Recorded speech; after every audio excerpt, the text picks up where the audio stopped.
Ahojte Airsoftťáci pri mojom ďalšom videu. Keď som otváral MB Tactical masku, tak som vám slúbil, že po pár hrách vám spravím zhodnotenie. Teraz je ten čas, tak poďme na to.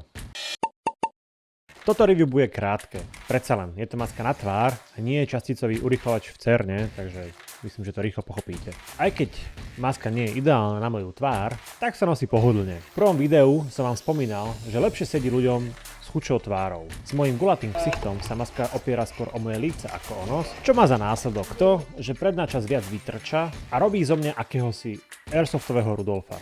Ale celkovo je to fajn. Zásahy znáša bez problémov a budem asi používať naďalej. Predsa len, z toho čo som zatiaľ vyskúšal, tak funguje rovnako ako tie ostatné a svoj účel spĺňa. Čo sa ale týka kukly, tak to je sklamanie. Po 2 hrách sa začala rozpadať. Neviem, či ja mám problém s dychom, alebo z akého dôvodu sa mi predná časť začala trhať. Keby ma niekto ťahal po zemi ksichtom dole, tak nepoviem, ale po 2 klasických a nenáročných hrách, aby maska vyzerala takto, akože videl som pár chalanov na ihrisku s ňou behať a vyzerali v pohode, takže je možné, že len ja mám vadný kus, ale tak Boh vie. Každopádne, zachraňuje to objednávka z AliExpressu, o ktorej som vám minule rozprával, a za 3 € mám vlastne novú kuklu. Samozrejme, že túto pošlem Norovi naspäť a dúfam, že sa support do ňu postará. To je zatiaľ všetko.